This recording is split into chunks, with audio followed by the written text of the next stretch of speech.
very good afternoon. You're watching NewsX and I'm Shivani Singh, and we are tracking the latest developments regarding the war in West Asia and the Gulf region.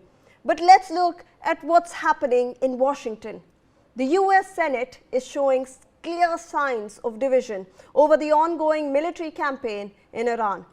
Voices from both the parties are raising serious concerns about the mounting financial cost, the lack of a defined exit strategy, questions of congressional authorization, and the risk being placed on American service members and families. Bipartisan unease is growing as energy prices climb, casualties continue, and the long-term consequences for the US economy and national security remain uncertain. The debate on Capitol Hill is intensifying, and right now we are seeing strong statements from senators across the aisle highlighting these very issues. With that, let's take a look at what the US senators are currently saying about the war.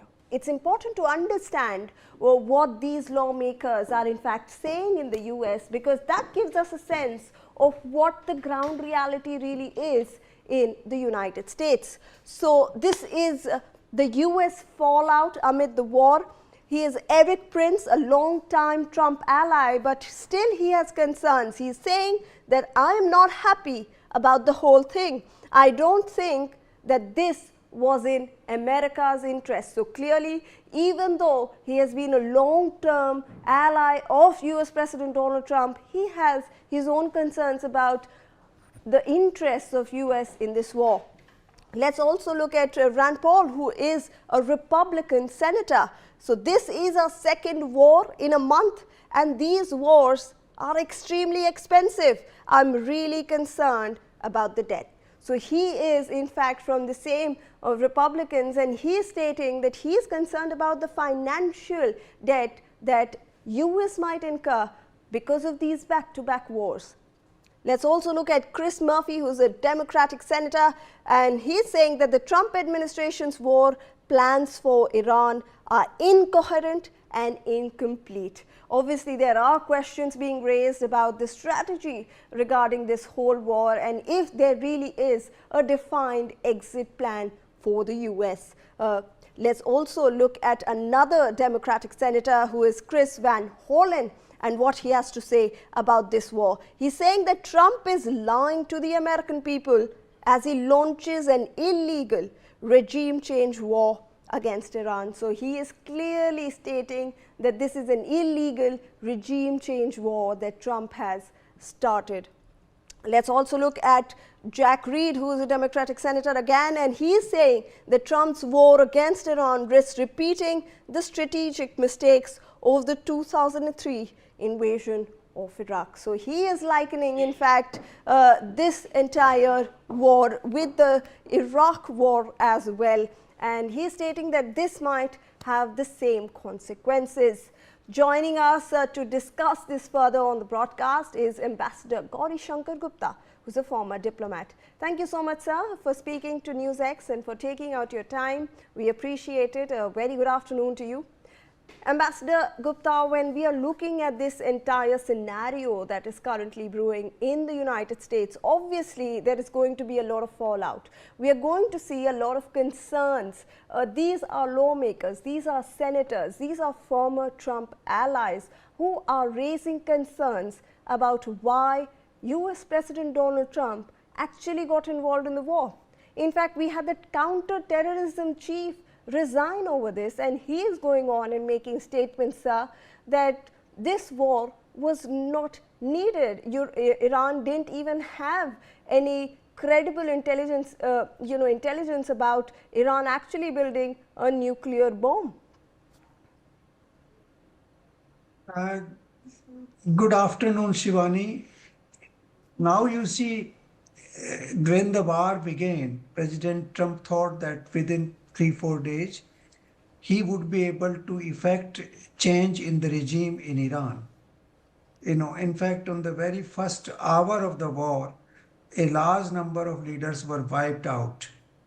And that gave them a good beginning, and they thought now it would be over very soon. Then they destroyed their air capability. Now they control the entire airspace of Iran. They also destroyed their naval capability and they also control their naval route, excepting the Strait of Hormuz. Now, with all these successes, Trump was confident that Iran will succumb and they would either come to have a dialogue with them or they would be able to install a new regime which will be pliable to US. In fact, neither of this has happened. And this is not likely to happen because the sentiments in Iran now are anti-US and anti-Israel. In fact, whoever is controlling Iran is getting sympathy of the people because of the foreign invasion. The rebellion which we saw in December last year is no longer visible anymore. You have seen great, big gatherings on the coffins of these leaders who have been killed. The second part is that US is never prepared for a long war. It is not their capability, it is their weakness. Firstly, two reasons, because they, cannot sustain in the killing of their soldiers. Even 7, 8 soldiers who have been killed is a burden on the country and on the administration in US. Secondly, the bill has been presented in the Senate now, seeking, I believe, some 18 billion additional allocation for defense forces. Now, during that hearing, also obviously questions will be raised.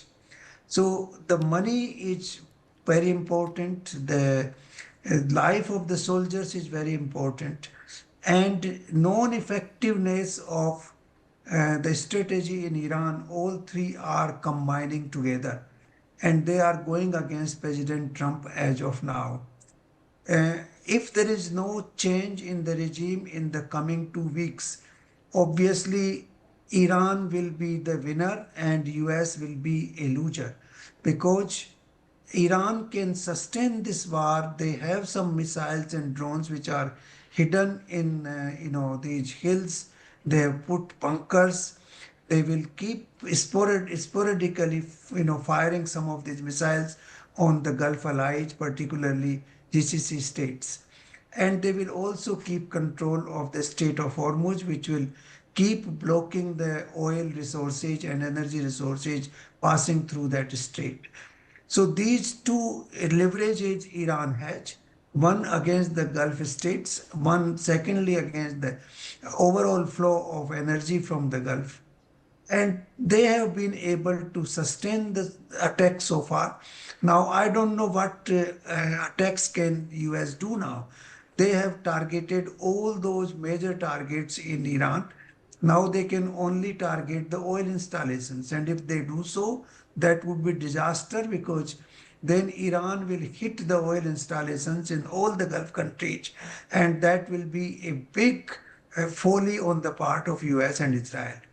In fact, yesterday's attack on one of the oil fields in Iran has already backfired. Iran has already fired on the Qatari oil field and causing a lot of problem in the entire Gulf. So this war is becoming a sort of, long war and which requires endurance. US doesn't have that endurance. Iran on the other hand has that endurance, and therefore Iran will be able to prolong this war. They will be able to sustain it. They will not win the war, but for them survival is actually like winning the war. The another important point which has come out of this war is the vulnerability of all the GCC states. GCC states were always vulnerable against Iran, but now they will become much more vulnerable. And Iran has already told them to dismantle all the US bases. Now they cannot do that because the only support they have is from US, and otherwise Iran can anytime topple their regimes. So this is a big change in the Gulf states, a new strategic alignment will happen in the Gulf countries after this war is over. So these are great vulnerabilities which are happening here, and we have to wait. I don't see a quick end to the war, and Right. there would be more questions raised in the U.S. in the coming days, both in the Senate and in the Capitol, in their House, in the Congress. Right. So we will see a lot of decisions in that country while Iran is getting unified. So the war is going to prolong, and Shivani, we have to prepare for this long war. India will also face economic difficulties during this period, both energy supply as well as about one Absolutely. crore people settled in the Gulf countries.